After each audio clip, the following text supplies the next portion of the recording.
Selamat pagi semua. Assalamualaikum warahmatullahi wabarakatuh. Selamat datang kembali di ruangan ini di Aula Gedung H. Kita pernah ketemu ya, kalau salah di acara penyambutan mahasiswa baru. Hari ini hari pertama kita kuliah untuk semester ganjil tahun ajaran 2024-2025. Ini barangkali kegiatan kuliah resmi pertama Anda, resmi dalam arti kuliah berkaitan dengan bidang ilmu yang Anda tekuni. Sebelumnya mungkin simulasi atau ada beberapa penjelasan tentang bagaimana kuliah di Fakultas Psikologi UI. Hari ini adalah hari resmi Anda kuliah. Kami menyambut Anda. Selamat datang di dunia akademik yang sungguh-sungguh, yang semoga hari ini adalah hari yang baik yang kemudian berefek pada hari-hari selanjutnya agar Anda bisa menjalani kuliah dengan baik di Fakultas Psikologi UI. Nah, kuliah perdana, kuliah pertama untuk tahun ajaran baru ini untuk Anda khusus.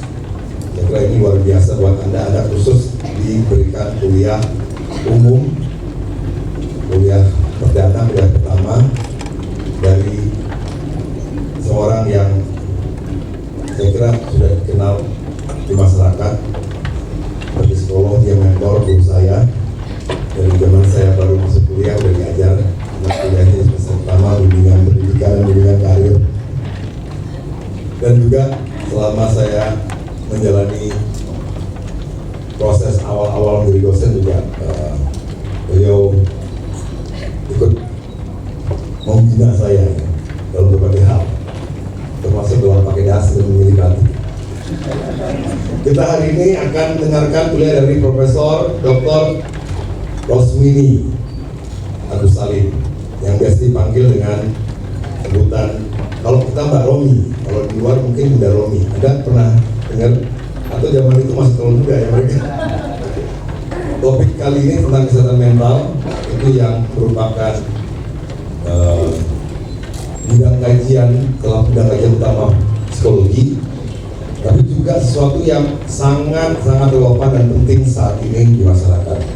Kesehatan mental merupakan suatu isu yang dianggap genting dan penting sekaligus. Genting artinya harus segera kita tangani, penting itu mengena ke inti kehidupan kita sebagai manusia.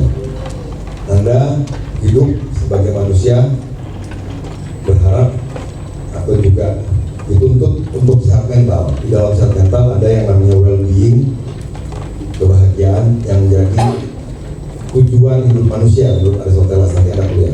Jadi hari ini kita akan mendengarkan Mbak Romi, Profesor Rosmini memberikan kuliah tentang kesehatan mental, dan saya harap ini jadi tradisi yang baik kuliah umum membicarakan satu topik penting.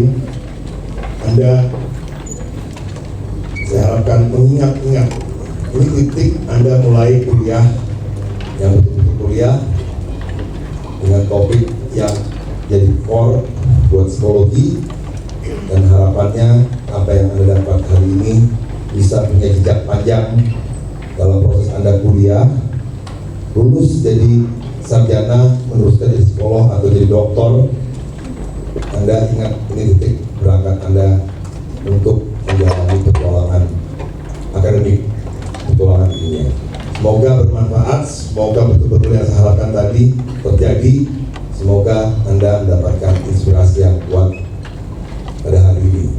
Sekali lagi selamat datang di Fakultas Psikologi UI, selamat menikmati dunia akademik. Assalamualaikum warahmatullahi wabarakatuh, selamat pagi.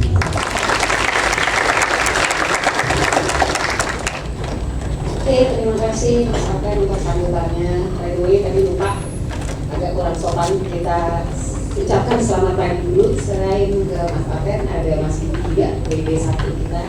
Selamat pagi Mas Diki. Ibu kita tercinta, ibu kalian semua, Mbak Vivi, selamat pagi Mbak Vivi. Dan ada Bunda Romi, kalau mahasiswa nyebutnya Bunda Romi. Sebelum kita serahkan panggungnya ke Bu Romi, mungkin saya mau ucapkan apresiasi dulu. Terima kasih bagi maba yang sudah dengan bangga menggunakan jaket kuningnya, menunjukkan kebanggaan sebagai mahasiswa Fakultas Psikologi dengan badge biru. Lalu ada pesan sponsor dari saya sebagai prodi sekalian dosen pengajar, dosen koordinator MPSD, yang mana harusnya kalian saat ini kuliah MPSD kan? Nanti begitu selesai kuliah umum, jangan keluar dulu ya, ada pengumuman dari saya mengenai tugas untuk MPSD hari ini. Maaf mas, mikir nih, karena dari semuanya dosen-dosen yang lain, kalau dari situ sekalian nanti dihubungin ke gitu. Baik, saya perkenalkan dulu Bunda Romi ini siapa sih yang jadi narasumber kita hari ini. Saya bacakan sedikit sejarah atau riwayat CV dari Bunda Romi. Jadi kuliah umum hari ini akan disampaikan oleh Profesor Dr. Rosmini Agus Salim MSc, atau yang seperti tadi disampaikan oleh Mas dan akrab oleh mahasiswa disebut sebagai Bunda Romi. Bunda Romi ini adalah seorang profesor di bidang psikologi pendidikan. Ibu Romi menamatkan pendidikan psikologi dengan S1, S2, dan S3-nya dari mana coba? UI, dari Fakultas Psikologi Universitas Indonesia, alma mater yang setia.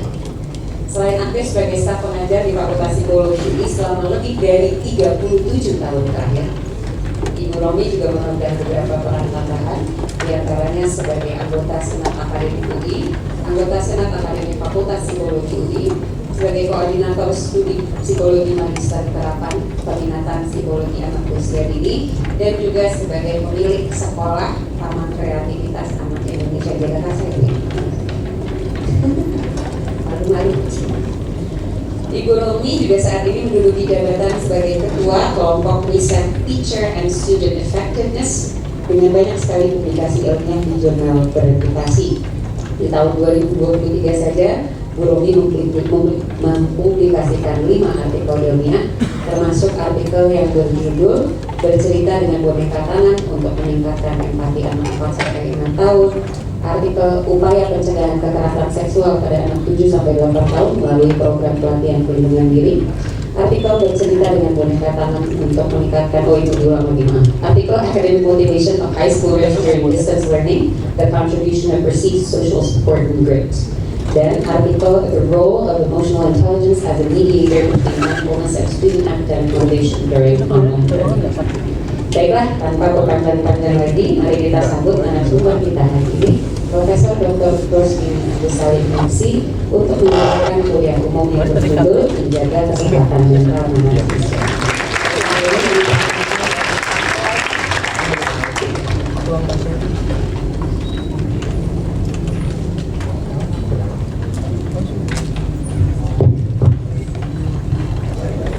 Yang baca, yang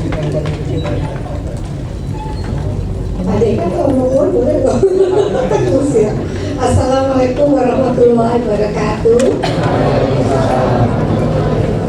Salam sejahtera untuk semua. Wah, Mbak Titi, anaknya luar biasa, kuning semua nih. Ya. Tapi tunggu dulu, mukanya yang nggak jelas. Ada. Senyumnya dari dalam hati yang paling dalam. Coba dong, sebahagia nggak kalian ada di sini? Bahagia. Aku bahagia banget. Maksud anda bagian? Iya Allah, kalau bahagia mah nempel di muka. Kata orang Jakarta, lagu juga lah. Ya itu harus kelihatan. Tampangnya harus sesuai dengan hatinya, mukanya sesuai dengan hatinya, perilakunya. Tapi kalau datang udah, aduh kuliah hari pertama, mana kuliah hari ini, kan ya, udah dia rasanya kayaknya berat banget. Tapi tadi yang di sini mana? Aska tadi udah menyapa saya di sini, gimana? Wih, kenapa pindah ke sana ketinggian? Iya, tadi di sini sampai good boy. Nanya apa? Salaman dulu sih ya, thank you, that's a bonus. Oke, jadi sekarang ini kita bicara tentang apa ya? Pernah ada yang jadi mahasiswa nggak sebelumnya, sebelum masuk sini? Ya, satu, kena visio kan? Jangan begini, saya kagak lihat. Nah, oke. Jadi pengalaman jadi mahasiswa sudah ada ya teman-teman ya. Yang baru, semua ada di sini adalah yang baru dari SMA. Coba kan lapangannya. Ini ngecek aja pendengaran ada apa enggak? Oke sip, ada banyak sekali. Nah, jadi gini, kira-kira menurut kalian kuliah itu akan bikin kita mentalnya nggak sehat atau sehat banget? Ada yang gini, ada yang kan nggak tahu deh. Udah mengeningkan cipta, jenazah belum lewat, jangan mengeningkan cipta dulu ya. Jadi santai Bo, ya kan? Psikologi itu fakultasnya pokoknya TOP BGP.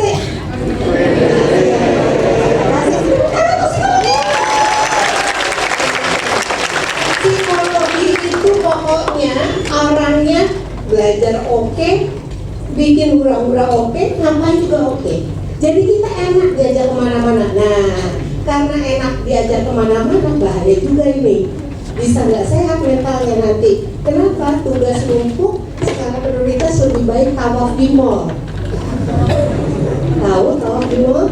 Kita masuk dari bawah, naik ke atas, terus sampai atas, balik lagi turun ke bawah. Alhamdulillah nggak ada yang dibeli.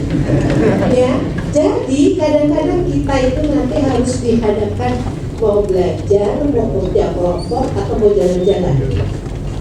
Yang menentukan siapa? Alhamdulillah sadar kita yang menentukan. Jangan bilang nanti sama dosen, habis saya dipaksa menurut saya dibully suruh jalan di mall. Gak mungkin kan? Ya, oke. Next, Mbak Fira. Ini Mbak Fira baru lulus loh. Tepuk tangan tuh Mbak Fira. 3,9 ya.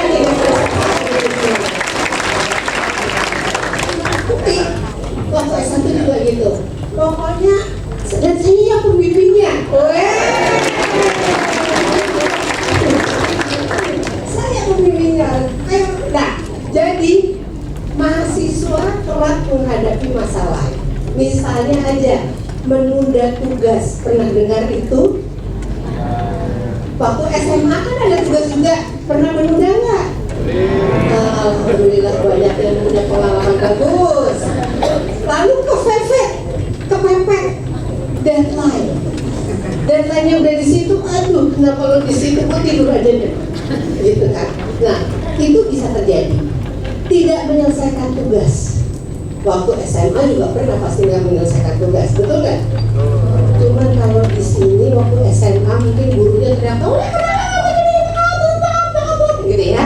Kalau di sini dosennya lu kagak dimasukin tugas terserah, nggak ada nilainya ini, gitu.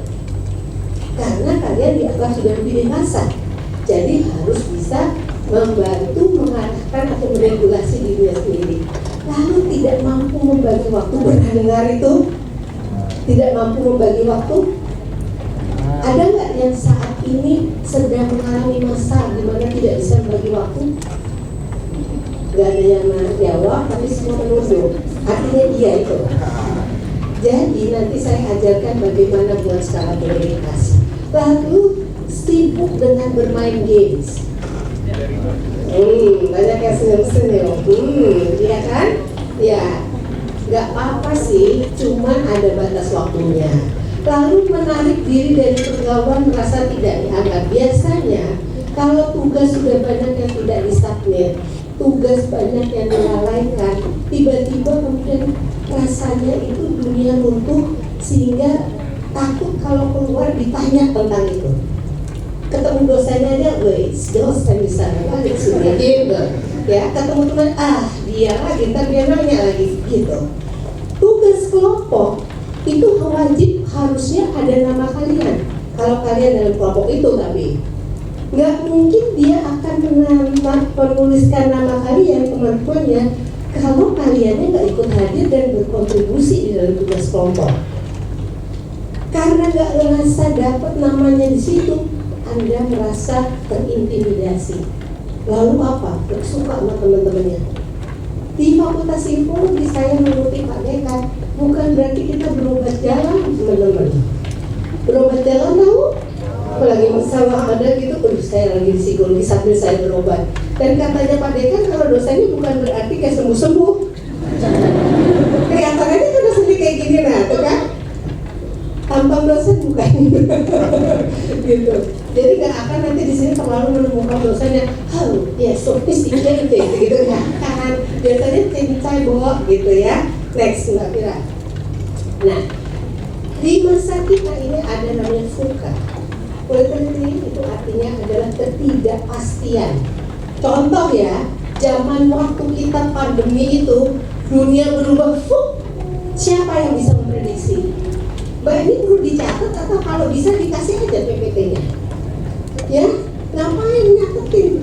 Di psikologi nggak catat-catat dan mana kita?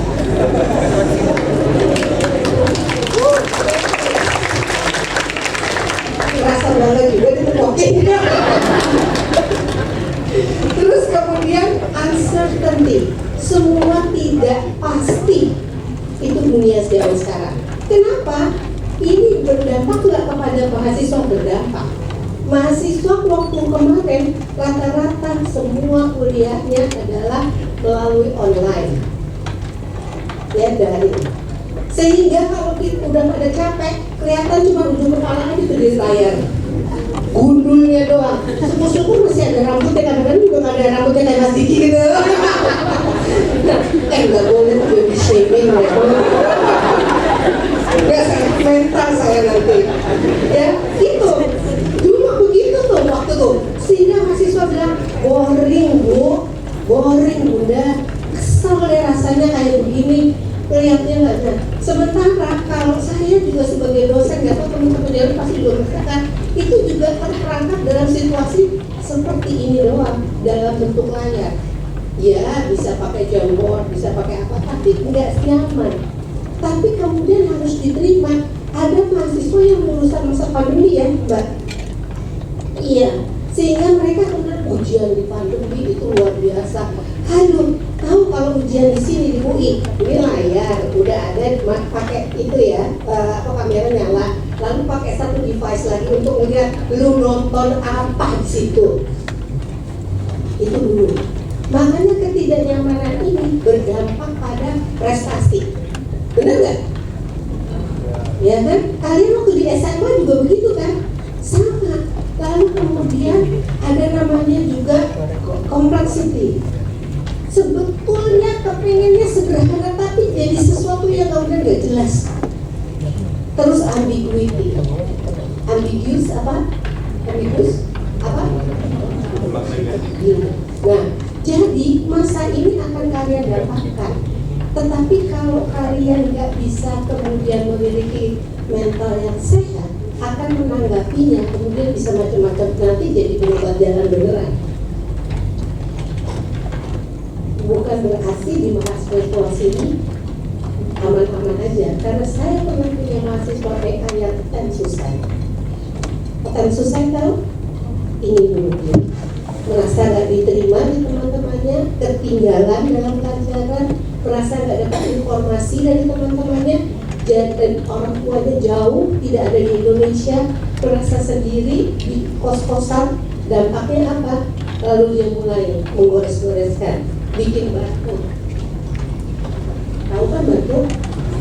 Nah, jadi banyak hal bisa terjadi, dan ini perlu orang yang kemudian bisa merasakan dirinya cukup oke dulu untuk bisa menghadapi masalah itu. Next Mbak Fira.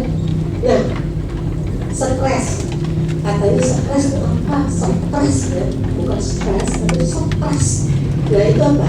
Suatu situasi respon seseorang terhadap kondisi yang dipersepsi sebagai ancaman. Bisa macam-macam. Misalnya contohnya gejala fisiologisnya adalah meningkatnya detak jantung, keringetan. Ada mahasiswa mau ketemu dosen untuk bimbingan, belum masuk dia udah aduh deg-degan kayak pipis, buka pintu aduh keringetan, gak masuk sampai pagi juga nanti gak masuk. Kenapa? Rasanya gak nyaman. Lalu kemudian ada juga psikologisnya, cemas, marah, takut, sensitif, senggol bacok. Ini kalau perempuan suka mengalami waktu masa-masa tertentu kan, yang sensitif sekali. Semoga yang punya pacar cewek yang sensitif begini bisa memaklumi, katanya gitu. Lo mesti tahu dong, kan gue dalam masa sensitif gitu ya. Tapi penting banget gak sih itu dijadikan satu alasan. Nanti kalau kalian terlalu sensitif juga gak berdampak baik kepada diri kalian. Lalu kemudian ada lagi perilaku yang tadinya udah bagus caranya, tapi tiba-tiba dibikin kuku lagi, ya, tangannya deg-degan, terus mukanya kemudian mulai merasa kayaknya ada sesuatu ya, kayaknya aku lihat, jadi nggak nyaman, macam-macam juga. Next Mbak Fira. Nah, ini sebenarnya bagaimana stres mempengaruhi tubuh kita. Kalau ada situasi, misalnya ada situasi, misalnya di dalam kelas,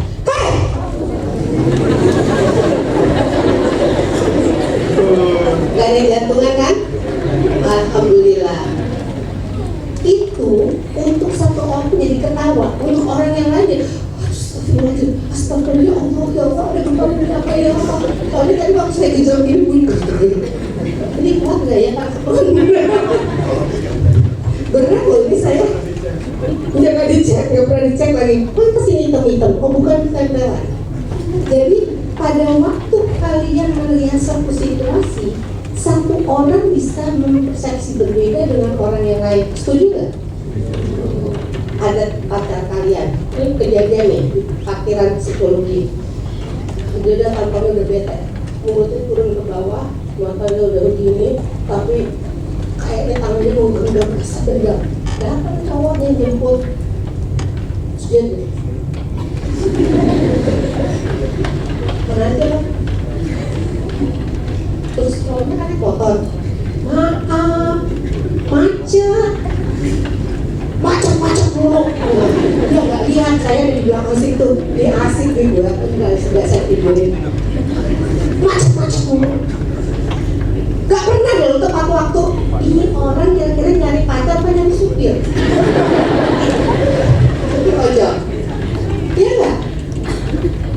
Jadi orang macet kalau yang satu mungkin, aduh alhamdulillah lo datang juga akhirnya, kenapa lo macet ya? Iya, tenang. Yang satu gitu.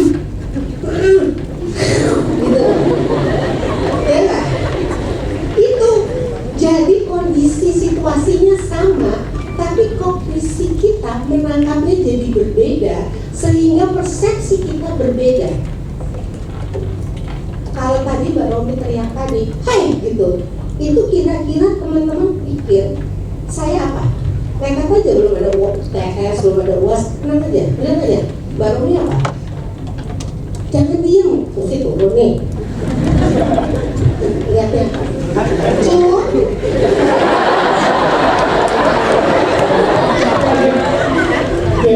Kamu lihatnya kaget, tapi kamu jadi apa pada saya? Ketawa sih.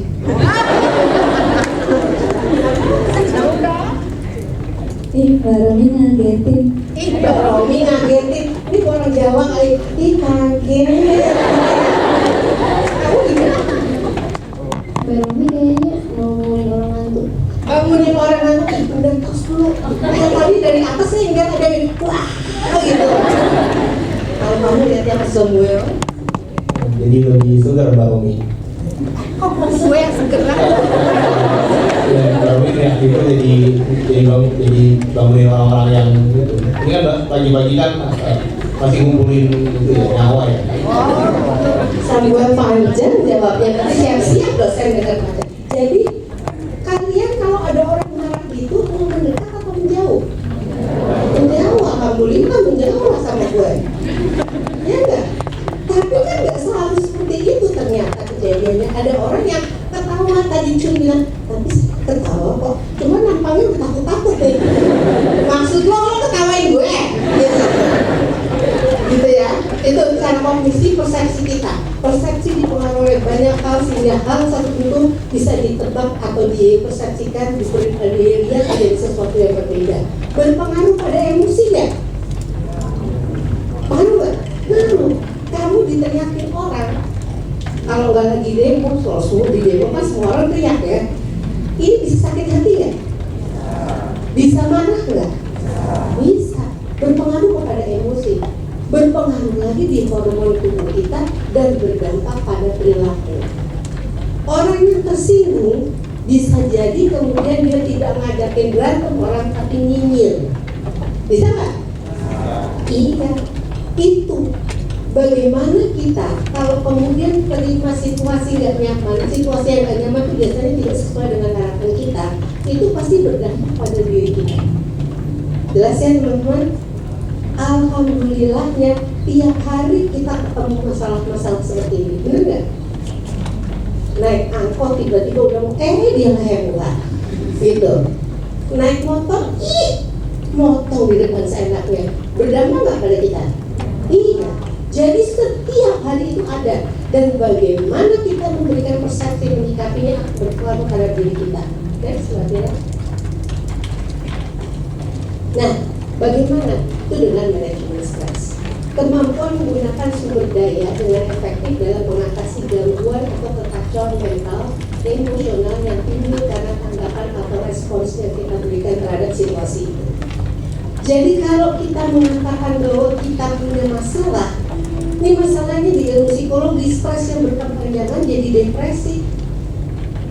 Nanti ada kamusnya nih, stresnya udah berapa lama, stresnya begini bisa berapa kapan, itu bisa terjadi. Nah, jadi supaya nggak terjadi itu, karena kalian kuliah berapa lama di sini? Kok ngomong empatnya lama banget? 3,5, good, 3,5. Kita lihat nanti. Siapa namanya Pak Bandar tuh? Catat. Siapa namanya? Iya. Berhubung kalian udah tahu kalau bisa 3,5 itu luar biasa. Bisa cum laude, bisa summa cum laude loh. Iya kan? Luar biasa kan? Nah, tapi kok kelihatan kenyataannya. Jadi kita lihat loh. Anda ini kemudian cukup tepat nggak melakukan manajemen stres? Next, Mbak Mira. Nah, ini langkah-langkah manajemen stres diawali dengan 1, harus tahu tulisannya apa. Kok kecil banget? Masalahnya yang bicara di sini umurnya 64 tahun. Jadi udah. 1 yang dilihat adalah kenali apa yang menjadi masalah. Maksudnya menganalisis. Ini masalahnya apa? Kamu diminta untuk kemudian melakukan sesuatu oleh tim kelompok kamu dalam membuat tugas kelompok. Terus ini kamu dikatakan nggak benar. Tugas kelompok itu biasanya nanti kalau ada 3 bab atau 3 hal, ya kamu satu yang pertama kamu buat, nanti yang terakhir mungkin merangkum. Ada hal yang nggak benar dilakukan misalnya. Nah ini harus dianalisa apa yang penyebabnya. Ada situasi itu nggak menyenangkan. Lalu kemudian dalam hidup kita sebagai mahasiswa, bukan mahasiswa, hidup kita sebagai manusia itu harus menetapkan skala prioritas. Tahu nggak skala prioritas itu apa? Apa Ten? Apa misalnya? Ya, menetapkan hal penting itu di awal, yang nggak penting di akhir. Nah, tapi kadang-kadang kebalik-balik nggak kita? Apa yang membuat kebalik-balik sih? Kenapa? Tidak bisa memanage waktu. Apalagi yang membuat kita membalik-balikan? Nafsu, ya Allah ada nafsu. Ya, apalagi nih? Apalagi kan? Pengaruh eksternal. Waduh, iya betul. Cewek gue lagi nonton Inside Out. Kan soalnya anak psikologi nontonnya film yang berbau psikologi. Inside Out. Terpaksa deh gue ikut, padahal gue sumpah film kartun itu penting banget gak sendirian gitu ya. Iya, faktor eksternal itu berpengaruh. Bagaimana kita ada di lingkungan mana? pesantren, ayo kita main pinball dulu di sini, mumpung ada di sini lapangan pinball. Tahu kan bilang kan? Nah, nggak usah, kita demo dulu aja. Ngapain ngurus-ngurusin gitu kan? Itu faktor eksternal. Tergantung kita bagaimana menyikapi ajakan itu. Berikutnya adalah yang harus kalau kita dilihat adalah kenali potensi diri. Saya mau tanya, siapa namanya? Kesa. Kesa kelebihannya apa Kesa? Mumpung masih bisa jalan buat Manda. Apa Kesa?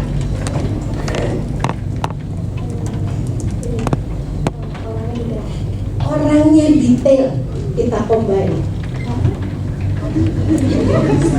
Perfeksionis benar. Orangnya detail dan perfeksionis.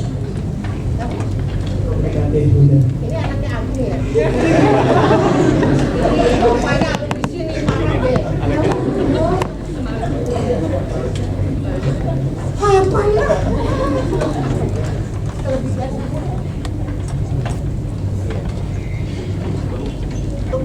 Tanya, kamu umurnya berapa?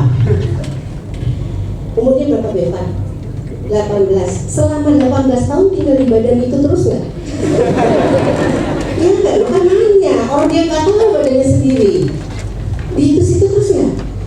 Iya. Oke. Nanti temukan kelebihan kamu.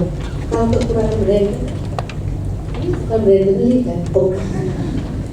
Mungkin tadi perfeksionis jadi kelebihan, tapi buat saya mungkin jadi kekurangan itu. Oke. Kekurangan berani. Oke. Kamu?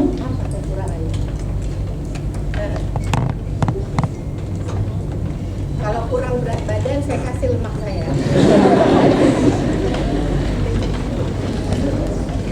Lupa waktu. Oke. Saya mau tanya lagi. Kamu apa?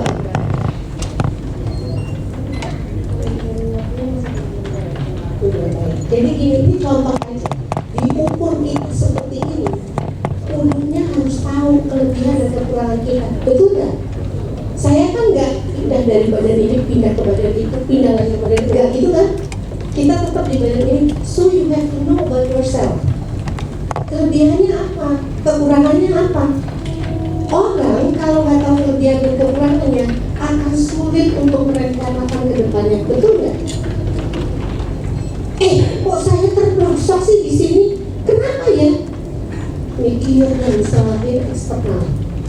Tangganya tercampur curang ini. Pertanyaannya, lo lihat ya ke diri lo sendiri. Apa yang ada pada diri kamu yang membuat itu terjadi? Jadi manusia itu harus tahu tentang kelebihan dan kekurangannya. Nanti di psikologi itu banyak, nanti namanya konsep diri atau gambaran kita tentang diri kita sendiri. Setelah kita tahu kelebihan kekurangan kita, harus bisa kemudian rancang strategi. Itu di dalam langkah-langkah manajemen satu saja, merencanakan apa yang bisa dapat. Dia nggak mungkin merencanakan sesuatu yang potensinya nggak ada di dia, betul nggak? Tadi perfeksionis, tidak tepat waktu. Kalau kemudian kamu bikin satu timeline yang ketat banget, nggak bakal kejadian. Nah, harus diperhatikan itu. Lalu berikutnya adalah tetapkan pola hidup sehat.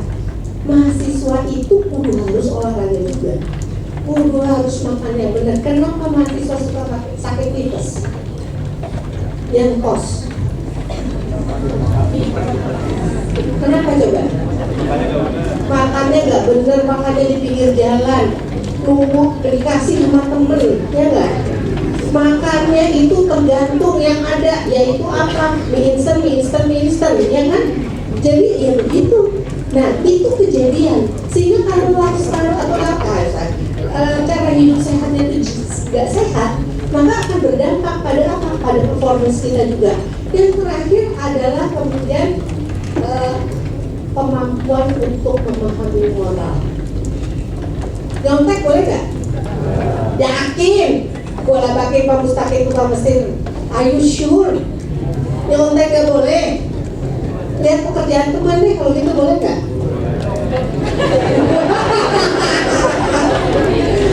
Nyontek nggak boleh, dan kerjaan teman boleh. Ini sekarang kalau di psikologi bikin makalah.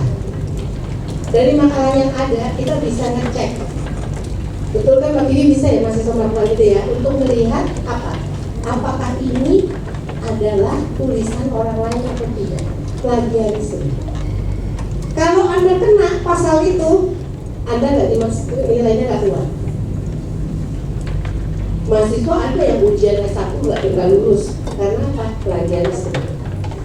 Zaman dulu susah nyarinya, kalau zaman sekarang klik kelihatannya dia nyonteknya ini.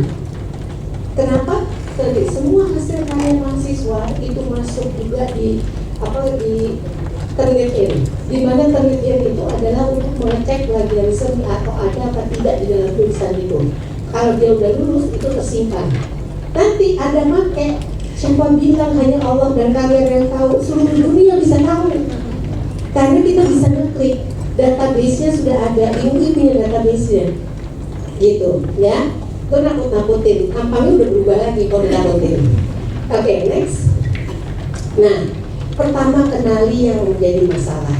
Masalah itu adalah gap antara kondisi ideal dengan realitas yang dihadapi.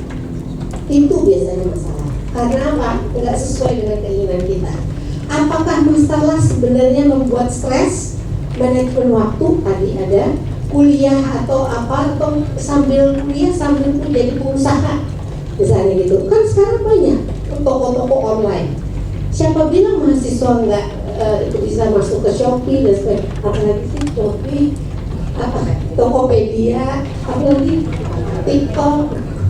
TikTok itu dan sebagainya. Jadi mahasiswa ada yang bisa nyambi itu, tapi pertanyaannya boleh nggak? Boleh, asal kamu ganggu. Lalu kemudian kenali tanda-tanda stres yang ada dari sisi emosi, kemudian labilnya kita dalam hal emosi, kelelahan dan sebagainya. Nah ini adalah harus dilihat masalahnya apa. Ini menganalisa masalah itu salah satu bagian dari life skill atau keterampilan hidup. Next, setelah dianalisa, berikutnya adalah tetapkan prioritas. Dari sekian masalah yang dihadapi, kira-kira yang mau diselesaikan terlebih dahulu apa? Cara gampang banget. Saya nggak bohong. Kalau nggak percaya, cek toko sebelah. Pertama adalah harus dilihat kepentingannya, lalu urgensinya. Kepentingan PS urgensi. Next. Nah ini, Anda mau bikin skala prioritas gampang, cuma sembunyinya 2. Penting tidak penting, urgent tidak urgent. Kalau dia di skala prioritas 1, dia harus urgent dan penting. Contoh kejadian yang emergency, terus kemudian deadline hari ini, itu penting. Kenapa? Itu pertama kali harus dilakukan duluan. Misalnya Anda mau ujian, tiba-tiba Anda, ini kejadian mahasiswa di kelas saya, dia telepon ke temannya, bilangin dong aku kakinya keserempet nih, aku langsung ke ke ruang ujian atau gue boleh ngobatin kaki gue dulu. Tuh harusnya mikirnya gimana tuh orang? Harusnya ngapain dulu? Ngobatin kakinya dulu lah. Itu skala prioritas.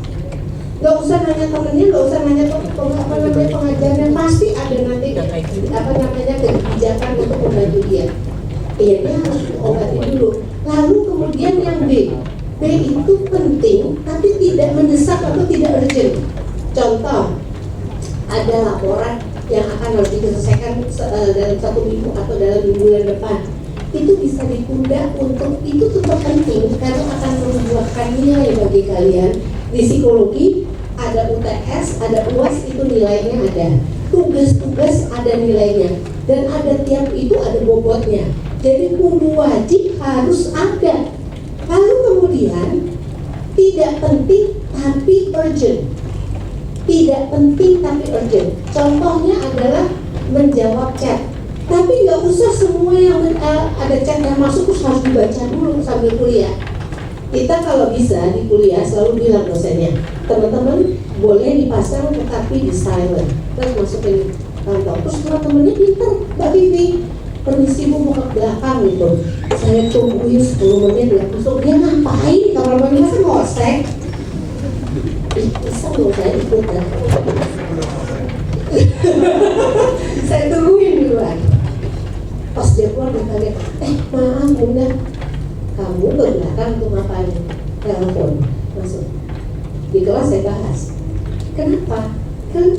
nggak mungkin orang punya konsentrasi sambil dengerin kuliah, sambil ngomong, sambil nggak mungkin.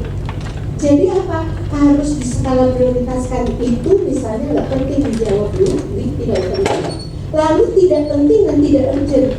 Contoh, main games, nonton drakor, K-pop, itu nah. Itu bisa skala bukannya nggak boleh, skala prioritas bukan. Tapi yang kejadian sekarang, yang dia jadi A semua. Ya, drama Korea atau apa tuh sinetron, ada nonton sinetron nggak? Yang dulu saya pernah ada wartawan tentang ikatan cinta. Kenapa orang cepat-cepat pulang untuk nonton ikatan cinta? Ya kagak tahu namanya. Kenapa orang ini cepat pulang? Dan yang gue mau juga nggak bisa, nggak ngerti. Tapi ada orang yang terobsesi sehingga kemudian itu harus ditonton. Sehingga semua boleh lewat, yang penting nonton dulu. Itu, jadi itu bisa berdampak kepada yang D jadi A. Nah itu nggak bisa bikin skala prioritas. Jadi skala prioritas syarat yang cuma dua, penting dan tidak penting harus dibedakan, sama urgent dan tidak urgent dibedakan. Kalau kalian bisa setiap kali menaruh apakah yang tugas kalian ini bisa di mana, 4 atau di 3 atau di 2 atau di A atau B atau C atau D, kalian selamat jawabnya. Kalian bisa mengukur waktu. Dan ini juga harus pakai ukur diri kita sendiri. Kalau kita modelnya lelete, lelete? Lelet, belum, nggak maju-maju, ya pasti nggak selesai-selesai. Makanya itu harus dipertimbangkan. Saya orangnya nggak bisa ngapal cepat, saya perlu waktu. Jangan semua ditaruh ke D. Kalaupun itu mungkin mesti di C atau di B, supaya bisa dikejar. Next adalah kenali potensi yang dimiliki, internalnya apa, kepribadiannya gimana, soalnya gigih ini, eksternalnya apa. Orang tua udah mendukung, orang tua tahajud tiap hari, anaknya di sini main-main, wah, apa kabar, gitu ya. Nah ini harus lihat waktu luang yang banyak. Kalau potensi itu waktu luang yang banyak sehingga bisa dicil. Kemudian usaha sampingan yang tadi saya bilang. Banyak mahasiswa kita punya usaha sampingan, nggak ada masalah, itu entrepreneur. Harus bisa orang kemudian mau belajar untuk bisa menjalani hidup nanti ke depannya misalnya. Tetapi kan nggak jadi skala prioritas pertama. Ini contohnya, harus tahu potensinya, internal apa, eksternal apa. Kalau kalian bilang saya nggak bisa ngerjain apa-apa karena laptop saya rusak, nah artinya eksternal nggak mendukung. Harus ada dari kita dorongan lebih untuk pinjam, untuk nyewa agar bisa dibantu. Next. Nah keempat adalah rancang strategi. Semua bisa merancang strategi. Lakukan time management yang bagus. Susun rencananya sesuai dengan apa yang harus dilakukan dan tidak dilakukan. Juga menyelesaikan tugas kuliah itu dengan seperti apa. Gini ya teman-teman, ada mata kuliah di jualan gue, BIDIK, bimbingan pendidikan. Itu koordinatornya saya bikin, ya. Itu mata kuliah ngajarin untuk mengenal diri, kok beda gitu, mengenal diri, dan kemudian dia harus tahu bagaimana supaya bisa cepat selesai dalam waktu yang dia inginkan, bukan fakultas yang menginginkan. Kalau dia mau menginginkan 4 tahun, dia harus 4 tahun atau 3,5 tahun. Itu bimbingan pendidikan. Bagaimana cara bisa survive di Universitas Indonesia di Fakultas Psikologi UI untuk bisa tepat waktu. Nanti ada mata kuliah lagi, bimbingan karir. Mata kuliah gue lagi Pak, Bu, psikologi pendidikan karir. Psikologi pendidikan karir itu menentukan Anda melihat dalam diri Anda karirnya kamunya kayak gimana. Nanti diajarkan bagaimana cara mencocokkan diri kita dengan apa yang ada di luar, apa yang lagi dibutuhkan di dunia kerja. Zaman dulu sebelum sekarang dunia kerja itu membutuhkan orang yang tekun, orang yang disiplin. Sekarang enggak, berpikir kritis. Anda nggak berpikir kritis ya oke, nggak ada yang bisa kemudian membuat kita bisa survive pada waktu di interview. Berpikir kritis, dan itu nggak tumbuh begitu aja, harus distimulasi. Lalu lakukan pendelegasian tugas. Kalau misalnya bisa didelegasikan di rumah misalnya, harus beres-beres. oke Ma, saya hari ini penting nih, banyak tugas, boleh nggak beresin semuanya, saya nanti setelah pulang kuliah. Kalau anak saya dulu, jangan bilang anak saya ya, dulu dia bukan lulusan sini tapi sebelah fisik. Laras mau cepet mah, semua barangnya dia dimasukin di bawah bed cover, rapi. Jadi waktu saya sidang, wah rapi, biasa, saya tenang aja. Pas pulang saya dibilangin sama mbaknya, Mbak Laras itu semua barang kotornya ditaruh di bawah bed cover supaya ibunya nggak lihat. Nah itu nggak benar tuh. Jadi intinya kalau mau menugaskan tugas atau mau mengatakan tugas, katakan aja sama orang yang nanti tugas ditunda. Lalu terapkan pola komunikasi efektif. Efektif itu maksudnya bisa kemudian kita menyatakan keinginan kita kepada orang tua, kepada teman semua. Jadi jangan mulai dengan berbohong. Next. Tetapkan pola hidup sehat ini yang tadi saya bilang. Kembangkan berpikir positif. Banyak orang itu negative thinking. Ada orang yang, pasti dia ngomongin gue. Orang dia cuma mikir sozon, mikir negatif semua. Lalu batasi informasi yang membuat kita cemas. Waktu itu ada mahasiswa, dia bilang katanya saya sakit ini udah. Terus saya bilang udah ke dokter belum? Enggak, tapi saya pelajari dulu penyakitnya. Wah gaya, aku orang psikologi belajar penyakit. Penyakitnya apa? Saya browsing udah. Saya lihat, ternyata penyakit saya udah parah. Gejalanya apa? Batuk. Iya kan? Orang jadi dokter aja perlu waktu, harus kuliahnya bagaimana gitu. Moga-moga nggak dibully kedokterannya lah. Di psikologi nggak ada kan ya? Ada kan ya? Bullying ya? Nggak ada. Jadi pada waktu kita kemudian mengatakan bahwa kita betul-betul mau melakukan sesuatu dengan baik, cobalah untuk kemudian lebih jujur pada diri sendiri. Lalu kemudian konsultasi untuk apa asupan gizi yang baik dan sebagainya. Jangan sampai semua orang itu yang host katanya selalu harus kena tifus dulu. Kenapa sih mesti gitu? Kalau host selalu kena tifus, apa yang menyebabkan rumah hostnya kah atau apanya? Nah, kan jadi pertanyaan macam-macam. Perbanyak komunikasi dengan keluarga. Walaupun Anda di sini, Anda jauh dari keluarga, ataupun Anda di rumah, keluarga harus tahu apa yang terjadi, bagaimana terjadi. Nggak usah detail, nggak usah kayak waktu SD atau SMP udah belajar belum gitu. Ya kan nggak tahu, belajarnya beda ya kan. Next. Nah berikutnya ini memperkuat moral. Moral itu kalau katanya orang yang lagi berkuasa sekarang, yang itu mana ya? Indonesia krisis moral, tingkatkan moral. Saya cuma nanya, kumaha atuh cara ningkatinnya? Moral itu nggak bisa ditingkatkan begitu aja. Moral itu ditingkatkan dengan menginsert ini, empati. Empati itu memahami perasaan, pikiran, dan keinginan orang lain. To put yourself in another person's shoes. Maksudnya apa? Supaya kita tahu kenapa dia berlaku itu, kita tahu kenapa dia apa latar belakangnya. Itu empati. Kalau empati ada, orang nggak ada yang akan kemudian menyontek hasil karya orang lain. Nggak akan ada korupsi karena itu akan mau rakyat. Nggak ada. Kenapa? Memahami perasaan teori yang nggak punya itu seperti apa. Lalu kemudian ada nurani. Nurani itu apa? Kemampuan untuk melihat apa kita di jalan benar atau tidak.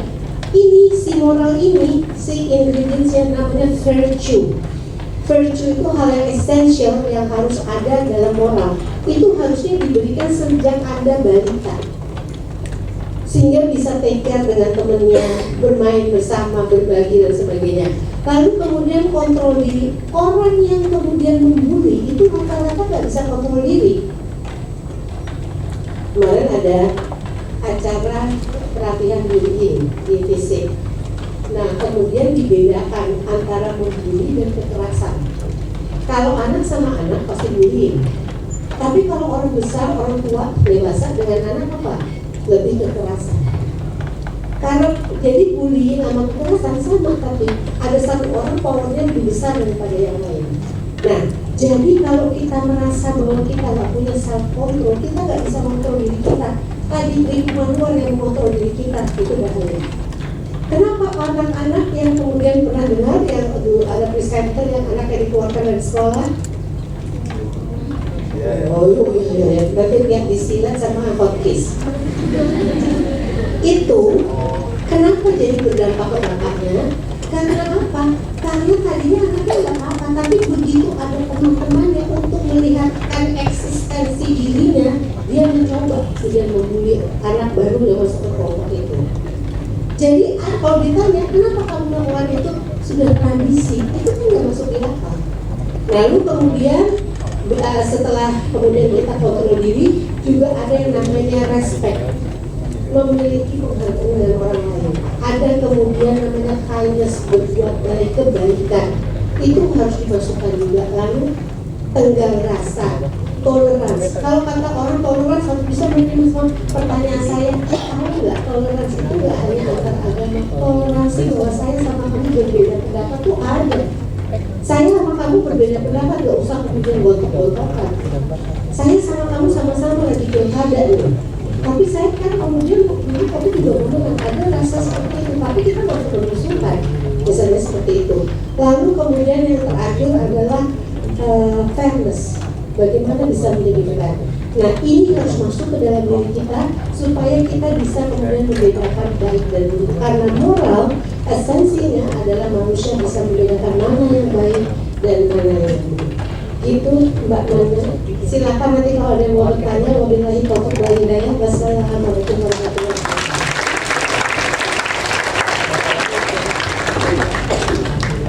Terima kasih Bunda Romi atas informasinya yang pastinya sangat berguna untuk mahasiswa baru terutama ya. Jadi saat ini kita boleh masuk ke sesi tanya jawab ya Mbak ya. Silakan kalau ada yang mau bertanya, mungkin kita buka buat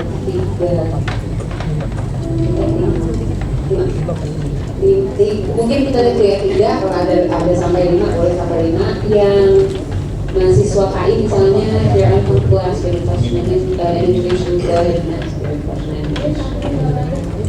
ya silakan nomor 1, 2 ini 1 lagi 3 ada lagi 3,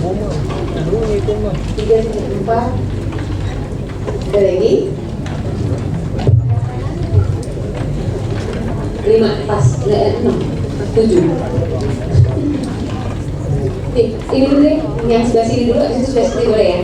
Yang sini tadi 4, yang sini 3 ya. Oke, kita tampung dulu kali pertanyaan. Jadi mungkin perkenalkan namanya. Baik, selamat pagi. Sebelumnya terima kasih karena telah memberikan saya kesempatan bertanya terkait dengan materi yang telah disampaikan. Saya Linda Hairul Mulida. Di sini izin bertanya berdasarkan data dari Kementerian Kesehatan, yang dimana 1 dari 10 mahasiswa mengalami gangguan kesehatan mental, yang dimana sekitar 2,6% yang dapat mengakses fasilitas kesehatan yang memadai. Pertanyaan saya, banyak sekali kita temukan fasilitas-fasilitas yang belum memadai, khususnya di daerah-daerah 3T, yang dimana contohnya yaitu adalah di lingkungan sekitar saya, Nusa Tenggara Barat, adanya salah satu orang yang mengalami gangguan jiwa ataupun gangguan kecemasan, yang dimana sudah meresahkan masyarakat secara luas, seperti halnya berkata kosong, berkata kotor, dan juga melempar hal-hal yang tidak baik. Sehingga bagaimana sih cara yang paling tepat untuk menangani hal tersebut, dikarenakan keluarganya sendiri tidak mendampingi secara baik sehingga belum mendapatkan layanan kesehatan yang memadai.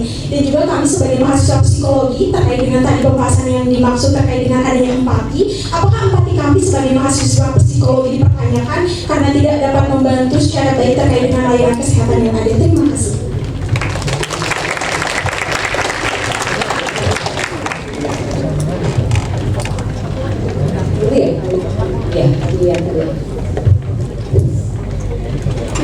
Baik, terima kasih sebelumnya telah memberikan saya kesempatan untuk bertanya terkait materi yang telah disampaikan.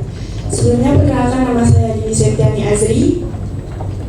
Berdasarkan data penelitian Tech Depression Inventory menunjukkan frekuensi depresi pada mahasiswa di Indonesia berkisar 41 hingga 64%. Pertanyaan saya, seberapa besar pengaruh agen sosialisasi primer yakni keluarga dan agen sosialisasi sekunder yakni masyarakat secara luas dalam berkontribusi terhadap permasalahan kesehatan mental mahasiswa. Sekian.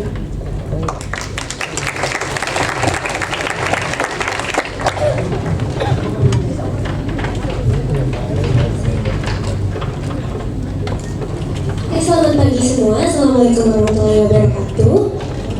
Perkenalkan, nama saya Lolita Rindiwibowo, akrab dipanggil Aini. Bunda Romi, sebelumnya punten, aku dulu murid juga di TKAI. Terima kasih Bunda Romi udah pernah ngajar. Sebenarnya hari ini aku mau nanya kayak simpel aja Bunda, mengenai kalau misalnya kan kita sekarang sebagai mahasiswa psikologi dan kalau misalnya memang tahu aku sendiri di sini tuh banyak yang masuk psikologi sebagai bentuk dari rawat jalan. tes sebagai bentuk dari rawat jalan Bunda. Nah kalau misalnya nih kita punya teman atau misalnya ini buat teman-teman mungkin ya yang sebenarnya pernah mengalami gangguan mental kayak misalnya perabot tadi yang kayak Bunda bilang tadi, gimana sih cara kita mungkin yang pernah melakukan barcode mengatasi supaya nggak merasakan hal itu lagi. Terus gimana kita sebagai teman dari orang yang pernah melakukan barcode dan juga gimana caranya supaya energi positif yang ada dari diri kita itu nggak berubah jadi negatif, mungkin dari faktor eksternal yang negatif sehingga ngefek ke kita gitu Bunda, supaya kita nggak kena efek. Ya udah, terima kasih. Wassalamualaikum warahmatullahi wabarakatuh.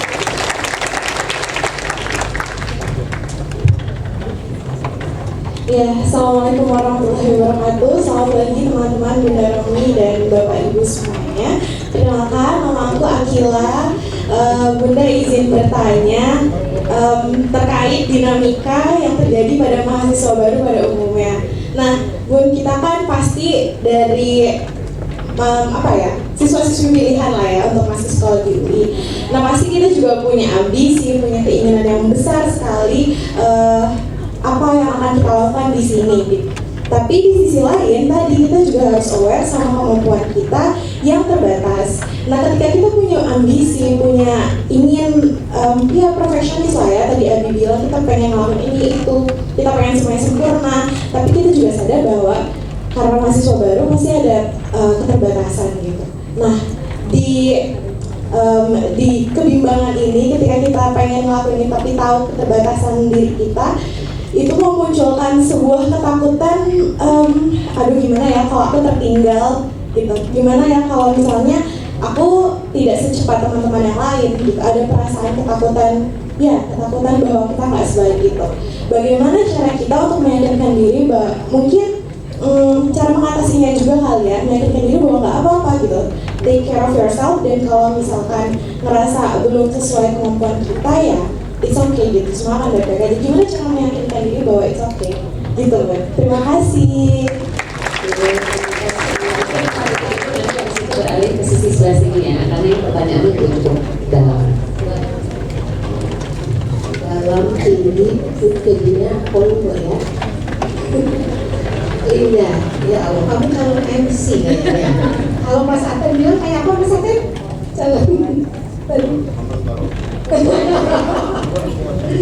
Jadi gini ya ini satu tidak, nanti kamu mungkin lebih banyak mengikuti pengabdian masyarakat dan sebagainya pasti ya.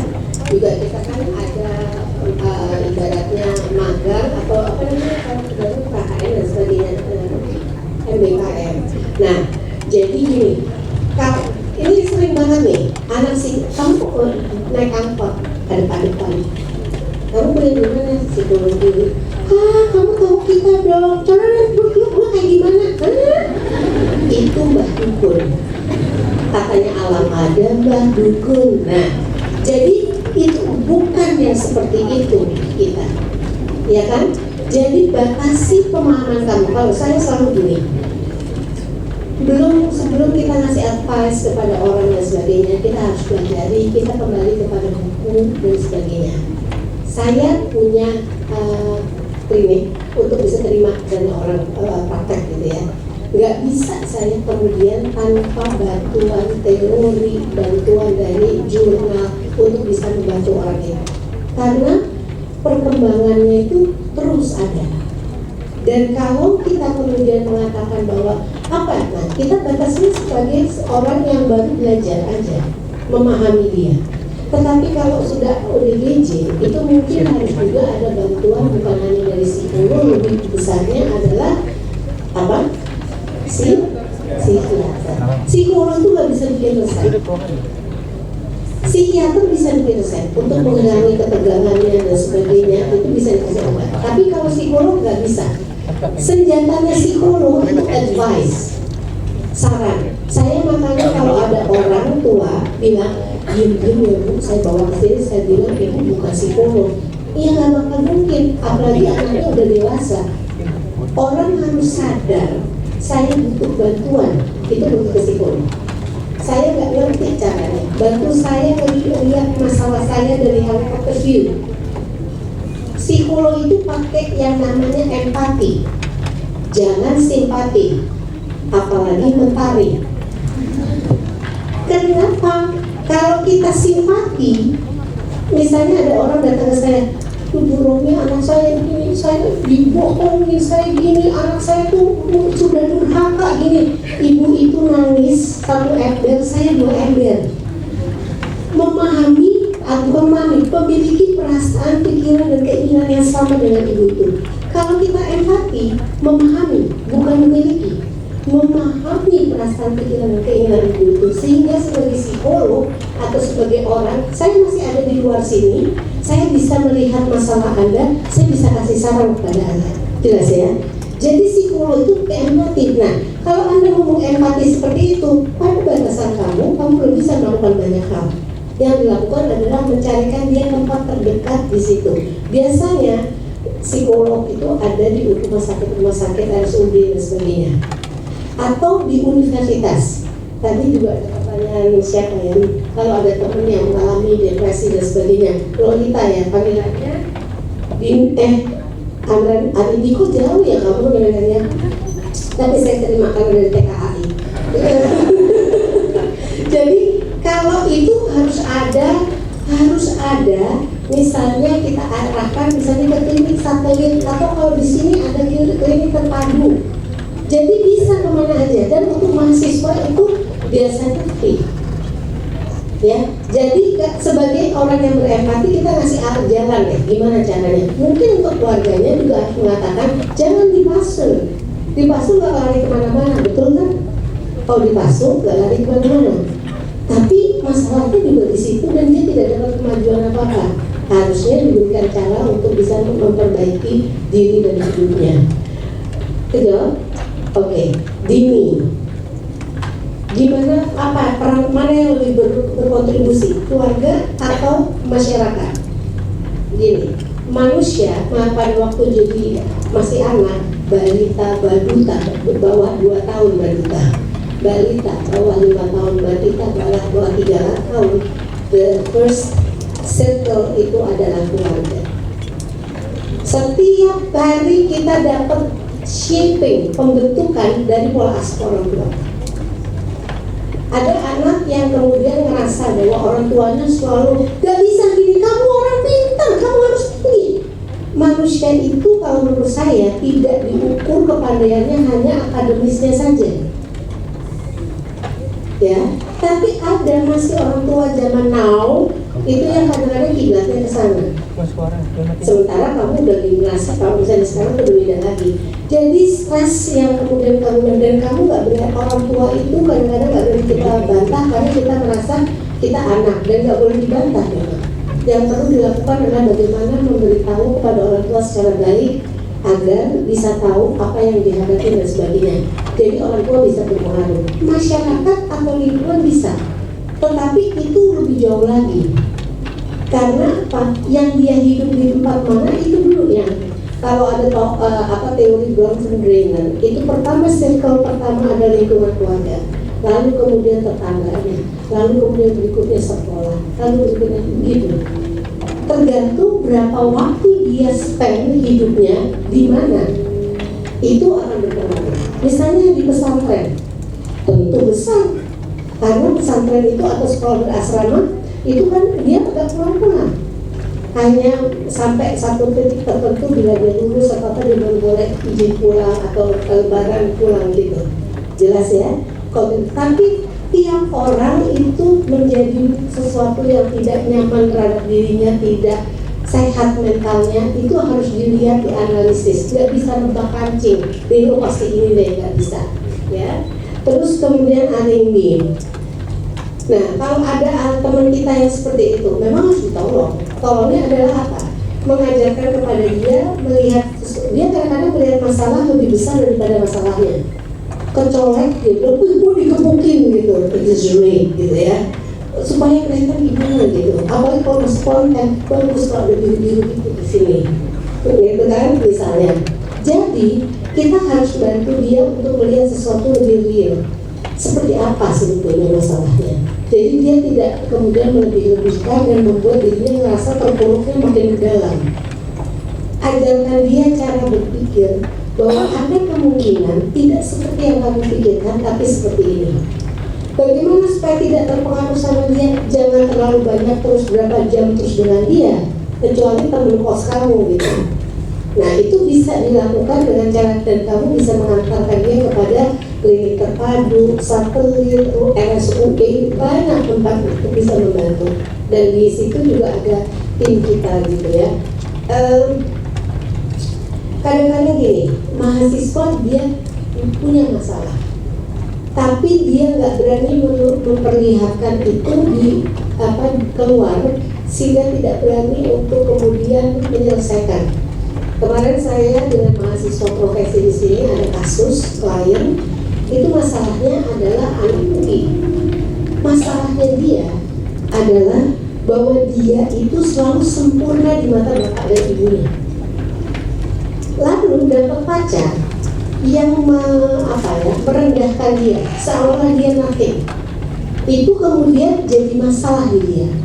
Sehingga masalah ini sebetulnya nggak usah dijadikan porsi yang sebesar itu, tapi bagi dia porsinya besar. Karena apa? Dia selalu dilihat sebagai orang berhasil. Jadi itu yang harus kemudian diajarkan kepada ini. Nggak bisa ketemu sekali ketemu terus selesai. Ketemu psikolog itu biasanya beberapa kali gitu. Nggak ngasih obat, tapi ada PR yang harus dikerjakan. Belajar ya, coba di rumah kamu melihat kayak tadi saya bilang, manusia harus tahu kelebihan dan kekurangannya. Di rumah coba kamu lihat kelebihan dan kekurangan, kamu tulis. Nanti masuk ke sini lagi kita bicara lagi tentang itu. Biasanya seperti itu. Ya, Akila. Iya, manusia nggak ada yang sempurna ya. Yang sempurna hanya Andra and the Backbone dan kita Utawa ya. Jadi memang nggak ada yang sempurna. Tapi kita ini walaupun punya kelebihan dan kekurangan, kita harus tahu. Jadi gini, nggak usah melihat bahwa seorang di dalam kelas itu ada yang kelihatannya menonjol sekali, ada yang ini, iya. Tetapi kan kita tahu, kita potensinya ada di mana. Kalau kita mau jadi dia, nggak akan bisa jadi. Selalu orang mau bilang, be yourself, jadilah diri sendiri. Itu jauh lebih nyaman, lebih enak.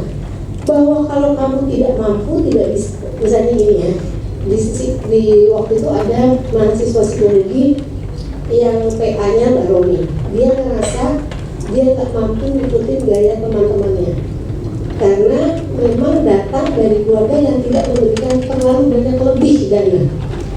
Terus dia bingung, kalau saya nggak ngikutin mereka, nggak dianggap sebagai teman. Jadi disingkirkan. Terus saya tanya, apakah harga diri self-esteem kamu, yang kamu katakan eksistensi kamu itu hanya kalau ngikutin teman? Kenapa nggak kamu dare to be different, beda sedikit dari mereka? Kelebihan kamu apa? Ayo kita analisa.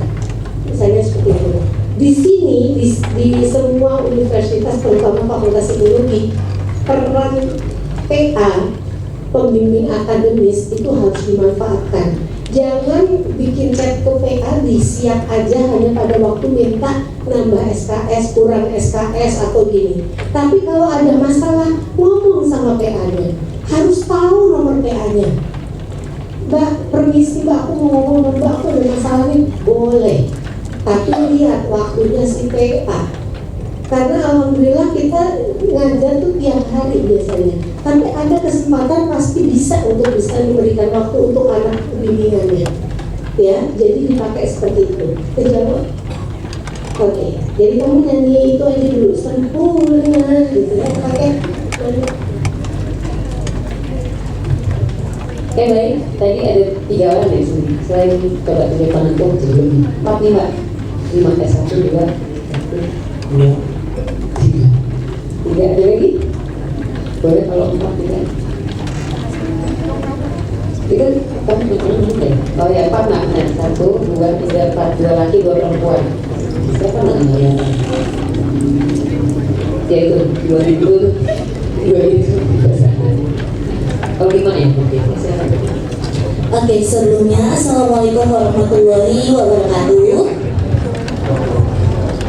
Salam kenal Bunda, nama aku Hamidah. Di sini aku mau bertanya pendapat Bunda sebagai seorang psikolog. Pertama, kita pasti kan punya ambisi mengenai suatu situasi yang ideal. Tapi seperti yang poin Bunda sampaikan tadi, ada permasalahan gap antara versi realistis diri kita dengan versi idealnya. Di sini ada 2 pertanyaan dari saya. Yang pertama, apa yang membuat adanya gap tersebut? Lalu, bagaimana sih menurut Bunda cara mengukur diri sendiri yang valid? Lalu yang kedua, dari permasalahan gap tersebut menimbulkan suatu skenario perilaku berulang, yaitu misalnya jika ada tugas, kita mempersepsikan tugas itu sangat susah sekali, sehingga kita melakukan penundaan dan akhirnya kita stres, gak ngerjain tugas, akhirnya kita tunda lagi dan tugasnya malah gak dikerjain, dan itu terus berulang-ulang. Nah, pertanyaan dari saya adalah bagaimana cara break the cycle, and apakah ada cara regulasi emosional sebagai psikologi first aid? Sekian dari saya, terima kasih.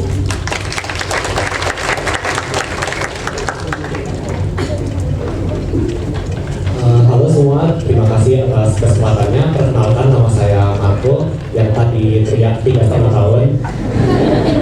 Jadi saya mau bertanya, mungkin ini agak personal untuk Mbak Romi, tapi aku mau tanya sebagai Mbak yang pernah menjalani hidup sebagai remaja atau kayak jadi mahasiswa juga, I want to know kayak journey or struggle apa yang pernah Mbak alami yang kayak yang bisa mengubah kayak Mbak Romi yang dulu bisa menjadi Bunda Romi yang sekarang gitu.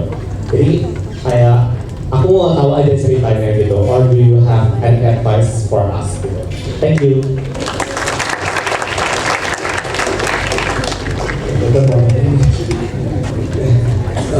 Perkenalkan, nama saya itu Greg. Maaf itu bahasa Indonesia itu bukan bahasa pertamaku, jadi mungkin agak mix sedikit untuk pertanyaan. You speak in English, that's fine. Bunda Romi understand. Wait, for English is okay? Okay. So, just a little backstory. Aku itu sempat, yang tiga juga. Next to what Little backstory, sebenarnya sebelum saya masuk UI, I'm actually I took a semi gap year, sempat belajar di Amerika, and during that time it felt like no matter what I did, aku itu selalu salah, mau dari teman, mau dari guru, bahkan dari komunitas-komunitas yang saya pikir would be like my second family outside.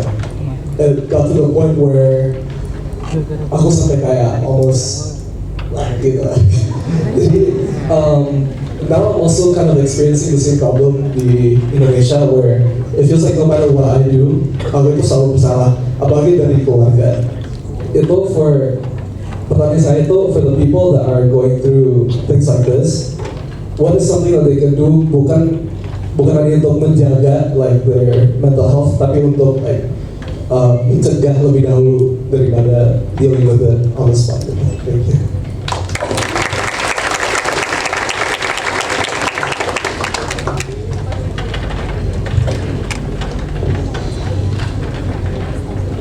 Terima kasih atas kesempatannya. Selamat pagi Bunda Romi dan Mas serta teman-teman semua. Perkenalkan, nama saya Bika Resti dan biasa dipanggil Nata. Di sini saya ambil studi kasusnya dulu. Sebagian besar dari kita itu merasa kalau misalnya kita selalu enjoy kalau misalnya kita lagi berkegiatan seperti ngampus atau organisasi atau bersama teman-teman kita selalu enjoy dan bersemangat. Namun pas kita pulang ke rumah, kita tuh merasa energi kita tuh nol gitu. Dan ketika kita kembali bersama keluarga kita tuh merasa kalau misalnya kita tuh capek banget dan emosi kita tuh lebih memuncak gitu. Nah, kan jadi kesian sama keluarga kita yang menghadapi diri kita yang seperti itu.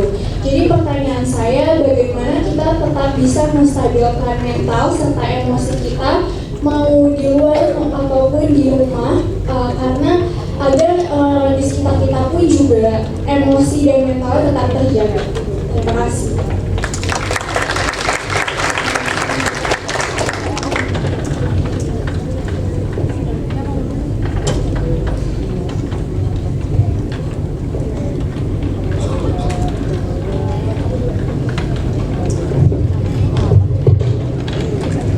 Assalamualaikum warahmatullahi wabarakatuh. Selamat pagi Bunda Romi, selamat pagi teman-teman psikologi 24. Perkenalkan saya Fani, saya izin bertanya tadi masalah yang maknanya itu merupakan gap antara ideal dan realis. Saya ingin bertanya Bunda, sebenarnya makna ideal itu apa dan siapa dan bagaimana kita mengukur ideal yang sebenarnya itu?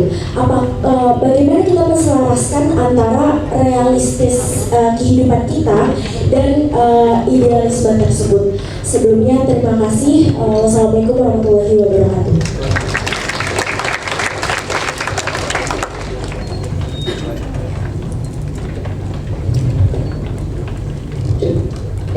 Cukup dulu ya, jawab dulu ya. Nanti kalau lupa, tulisan saya nggak bisa baca sendiri. Bukan dokter, tapi tulisannya nggak bisa dibaca. Dokter kan pakai biasanya gitu kan dari dulu. Orang-orang pas ditanya dulu. Hamida, juga calon MC Anda, suaranya menetahan, ya. Untuk yang ideal caramu ini sama kurang lebih tadi ya. Cara mengukur dari agar valid mengukur diri sendiri. Pertama adalah you have to be honest with yourself. Belajar jujur dengan diri sendiri. Ya, kalau kita misalnya lagi datang ke rumah orang ini suka makan pedas, waktu kita nyoba makanannya, pedas banget, kita nggak biasa makan pedas. Apalagi calon mertua itu misalnya gitu, pedas nggak? Cocok pas gitu, itu nggak jujur, ya kan? Padahal kita harus jujur. Jujur itu bukan amit-amit nih, pedes banget, nggak usah begitu-begitu banget juga. Bisa mengatakan ini memang pedas, tapi memang kebetulan saya memang tidak menyukai terlalu pedas. Maksud saya, orang itu harus belajar untuk bisa menilai dirinya secara jujur, termasuk kesalahannya. Biasanya kalau ada sesuatu hal yang membuat dia nggak oke, misalnya nggak lurus atau apa, gila lo tahu nggak dosanya, astagfirullahaladzim, galak, nilai itu sulit, eksternal dulu. Kenapa nggak kita coba lihat diri kita? Lo dapat nilai segitu, belajarnya berapa jam? Ya nggak? Sebetulnya ilmu itu nggak harus dihafal, tapi paham itu melekat. Kenapa ini, kenapa begini, ini lo melekat aja. Kalau dihafal di luar kepala itu kayak Tom and Jerry kalau lagi kejentok ada bintang-bintang di luar kepala semua, nggak ada yang masuk. Harusnya paham. Kalau kamu paham, logika akan berbicara. Kita secara logik akan menjelaskannya, walaupun tidak dengan susunan kata seperti yang ada di sana. Nah, kita harus jujur sama diri kita sendiri. Misalnya kelebihan dan kekurangan. Saya misalnya menilai diri saya serangkat gitu ya. Untuk orang tertentu mungkin serangkat jadi negatif banget gitu. Tapi kadang-kadang bagi saya, karena saya sering belajar, aku jadi pembicara dan sebagainya, serangkatnya saya ada untungnya juga. Gitu. Satu hal, misalnya kamu dikatakan perfectionist, bisa tadi dilihat ya, secara positif atau secara negatif. Terus gimana? Yang positif kan negatif saya? Tergantung. Perfectionist itu membuat kamu di dalam diri kamu seperti apa? Kamu gak maju-maju, jalan di tempat, belum mau perang-perang terus, berdiri terus aja, artinya dia menghambat. It means negatif. Tapi perfectionist membuat kamu usahanya luar biasa untuk bisa membuat itu menjadi lebih perfect. Artinya bagus, kamu mencoba dengan sebagai orang yang perfectionist menyempurnakan segala sesuatunya. Jelas. Validnya itu kalau kita jujur, seperti apa adanya. Kalau sudah masalahnya objektif, itu yang tahu tuh kita. Ya. Terus pertanyaan kamu berikutnya, kalau gimana tugas ditunda-tunda? Ya. Jadi gini, tugas itu mau katakan misalnya statistik bagi satu orang, aduh, parah banget deh, gue kayaknya nggak bisa. Bagi orang lain filsafat, gimana Pak Aten ahli filsafat. Itu luar biasa karena kata-katanya, waduh, luar biasa bagaikan bunga-bunga berbunga, gitu. Tetapi kan beda-beda orang. Terus kalau mereka tiap mata kuliah memberikan tugas, saya selalu zaman dulu termasuk untuk kamu Markus mengerjakan yang bagi saya sulit dulu. Kenapa? Karena saya butuh effort lebih besar untuk bisa menyelesaikan hal tersebut dibandingkan yang menurut saya gampang. Gitu. Kadang-kadang juga saya melihat ya, saya tuh nggak mampu ini. Makanya kalau saya mau punya PR tentang hal tersebut, saya effortnya harus lebih banyak, studi literaturnya harus lebih banyak supaya bisa saya membereskan hal tersebut. Bahkan kalau ditanya wartawan pun saya sampai mikir, kalau saya tanya tentang apa, kan pertanyaannya kadang-kadang remeh-temeh, nggak jelas juga, gitu kan? Oke. Saya struggle-nya apa ya? Gini, saya ini anak tunggal. Ayah saya meninggal, saya 5 tahun. Kalau saya ceritain 3 buku nih, berapa hari kita kagak di sini. Singkat kata, saya anak tunggal, ibu saya membesarkan saya sendiri waktu bapak saya 5 tahun, bapak saya meninggal. Tapi saya punya Pak D. Pak D itu bahasa Indonesianya Om. Kakak ibu saya, istrinya. Itu kalau Anda tahu bekas ex Kapolri Republik Indonesia, Bapak Hugeng Iman Santoso. Nah, saya dididik oleh beliau karena ibu saya sendiri. Jadi waktu saya wali nikah segala beliau keras. Itu orang harus jujur, harus apa. Itu tiap kali saya tinggalnya berbeda, tapi kita tiap minggu pasti ketemu. Dan beliau itu karena dapat beberapa amanah dari bapak saya untuk menjaga saya, dia tanya, masuk pegawai negeri itu juga beliau yang dulu. Saya tadinya udah mau jadi pegawai BI, tapi zaman dulu. Nah, jadi saya merasa bahwa kalau kita lurus aja, jujur aja, hidup nggak akan terlalu struggle. Saya dikasih sama ibu saya, kalau ada uang ibaratnya uang jajan uang jajan itu harus cukup untuk 1 minggu. Kalau kamu mau beli dari itu lebih, cari sendiri. Zaman dulu cari sendiri bisa online, orang nggak ada. Saya pernah jualan, tapi titip ke ibu saya di kantor ibu saya yang jual kue, popcorn gitu. Tapi saya kalau punya keinginan sesuatu, insya Allah mau mungkin balik saya coba. Karena didikan Pak D saya itu jujur. Kalau kamu udah nggak jujur, kamu nggak bisa dipegang. Nggak ada orang yang mau dekat sama kamu. Itu aja. Mau ke kiri, mau ke kanan, kamu jungkir balik, yang penting jujur. Jangan pakai milik orang lain kalau kamu nggak minta izin. Jangan minta, jangan pakai barang orang. Kalau perlu kamu harus lebih banyak ngasih itu. Jadi saya merasa bahwa itu saya tahu tonggak yang harus saya pegang apa, kalau saya ke kiri ke kanan, dan saya harus pegang apa. Moga-moga kejawab, ketemu di ruangan saya di gedung C ya, kita ngobrol berdua tentang kehidupan saya. Oke, gue. Kamu sebaiknya kalau menurut saya ngobrol-ngobrol sama PA atau sama itu. Karena gini, merasa disalahkan, mungkin gini, teman-teman juga merasa. Kadang-kadang kita itu masuk ke satu komunitas, mereka punya norma harapan tertentu terhadap kita, misalnya gitu. Tapi kita memberikan perilaku yang tidak sesuai dengan mereka. Jadi kadang-kadang itu yang membuat mereka kemudian mengucilkan kita dan sebagainya. Dan kamu dipersalahkan. Padahal gak perlu seperti itu. Ada ya orang yang namanya gifted children. Gifted children itu anak berbakat zaman dulu, tapi bukan berbakat ala Indonesia yang sekolahnya jadi banyak akselerasi, bukan. Betul-betul berbakat. Gifted children itu 2.2% from the population. Mereka itu dare to be different. Kadang-kadang berjalannya, bicaranya dan sebagainya di luar. Tapi bukan berarti mereka itu jadi kemudian perlu direcehkan, diremehkan dan sebagainya. Tapi mereka punya kemampuan untuk berpikir lebih dari yang lain.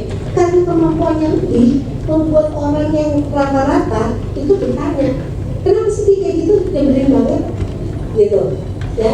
Jadi belajar cari teman yang tulus, ya. Teman itu harus, kalau kalian berteman, nggak nawa itu niatnya adalah supaya saya bisa apa? No. Teman itu niatnya kita berteman tulus. Ada take, ada give. Ada yang, jadi nggak usah sampai gitu. Greg, bahagia itu ada di kepala. Teman-teman ingat, bahagia ada di kepala kita, nggak ada di kepala orang lain. Ya. Bahagia kita itu kita nggak usah cari, kita bisa ciptakan sendiri.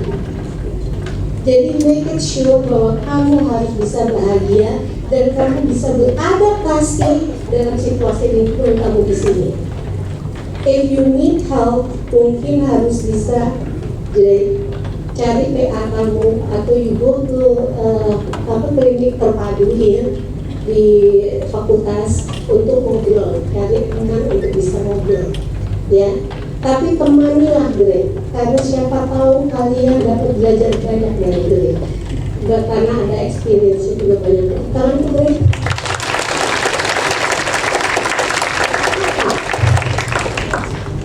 Nah, Tata, energi habis di luar ya, tak ini apa? Iya, energi habis di luar. Hai, nyebelin mak gue, mukanya gak berubah gitu-gitu terus gitu ya.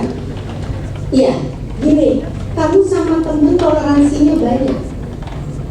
Ngerti gak maksudnya? Temen bikin salah kamu bisa mentolerir. Tapi kalau bapak ibu kamu bertanya sesuatu, kamu langsung tersinggung. Bisa jadi seperti itu. Ini contoh. Itu nyontohnya ke kamu, jadi saya bilang kamu. Belum tentu kamu seperti itu. Jadi gini, kita ini kalau sama temen toleransinya lebih besar. Iya, oke, gak apa-apa. Lo, tolongin gue dong. Iya, gue tolongin. Kalau di rumah, tolongin mama nih. Mah, aku lagi sibuk. Nah, kan? Gak mungkin mah aku nolongin mama. Misalnya seperti itu. Jadi, kita harus ukur. Ya, apakah kita begitu ingat ya? Allah ngasih setiap orang yang berumah tangga itu ada anak, misalnya nggak semua dapat anak, itu rezeki dari Allah. Anak itu adalah investasi orang tua yang terbesar. Percaya sama saya, lebih dari apartemen, tanah dan sebagainya. Dia berusaha rela ngapain aja demi anaknya.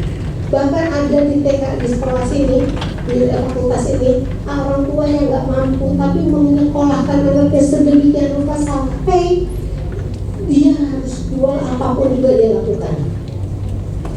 Maaf ya, anaknya aja kemarin itu sempat tidak bisa makan dalam 1 bulan, uangnya udah habis di tengah bulan. Tapi orang tuanya berusaha banget gitu.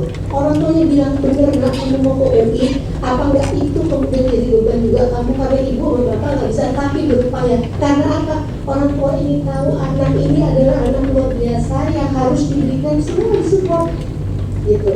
Jadi kalau kita nggak toleran sama orang tua kita, rumah tanya, lu sama Allah dicemplungin begini aja, enggak kan? Nah, gitu. Jadi memang beda caranya. Teman kita asik, orang tua kita biasanya dimulai dengan ngomel dulu.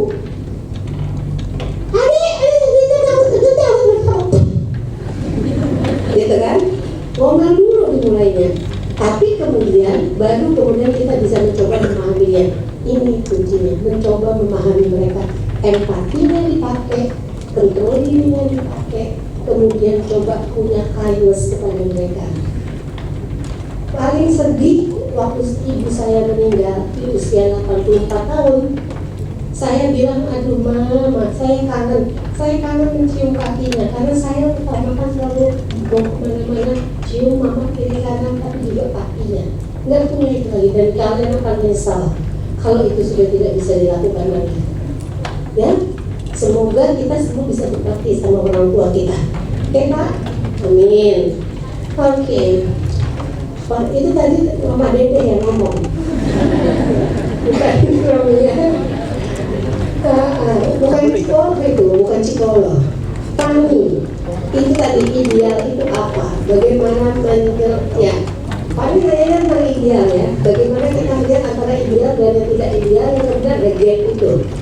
Ya. Jadi gini, setiap manusia punya patokan sendiri-sendiri. Saya mau seorang teman harusnya gini, ada kriteria. Sama kayak kalau kalian ditanya mau cari pasangan yang seperti apa, biasanya yang baik itu luas lautan, baik dalam hal apa, misalnya kayak gitu. Nah, patokan itu kadang-kadang nggak sama dengan apa yang terjadi di lapangan. Itu jadi gap. Kamu dapat teman ternyata nggak semuanya oke. Pernah saya ingat dulu kita ada pelajar yang dari Indonesia mana ya, Timur. Di sana mereka unggulan. Sampai di sini semua teman ini semua unggulan. Di sana mereka nomor 1. Dia nggak pernah dapat teguran apa-apa. Tapi begitu di UI, alhamdulillah semua temannya pilihan. Ini kan nggak secara kita memang udah wajib kesini, nggak gitu kan? Ini Allah berkehendak kalian diambil, dimasukkan ke sini. Kok yang dipilih ini? Ada orang yang nggak dipilih. Nah, ini semua adalah ada jalannya dari Allah. Tetapi kalau kamu mengatakan bahwa saya kepengen kriterianya begini, tapi kok ini nggak ada teman yang kayak gitu, yang harus paling gampang dirubah diri kita, betul nggak? Kamu mau merubah lingkungan bisa nggak? Nggak bisa. The first that you have to do adalah change yourself. Misalnya gini, oke, saya orangnya kadang-kadang nggak bisa kerja dengan orang yang lewat. Sekarang kita turunkan sedikit speed kita supaya bisa kolaborasi dengan teman kita yang lebih pelan kerjanya. Jelas nggak? Saya termasuk orang yang ngomongnya cepat, maunya cepat aja, lari aja maunya gitu. Gak suka rapal, paten gitu. Jadi mendingan ayo suruh kerjain apa aja gitu. Nah itu, tapi kan nggak bisa. Ada di fakultas ini, kalau kalian dimintain, diberikan Allah jabatan harus mau megang ini dan itu harus rapat, kita harus lakukan. Gak mau saya maunya begini Pak, gak mau, gak bisa. Paham maksud saya? Kita yang bisa beradaptasi. Jangan juga awalnya hanya mencari kesalahan di luar. Cari dulu di kita, baru kita lihat keluar. Karena yang paling mudah dirubah adalah diri kita. Rubah luar itu harus sulit. Itu mana selesai.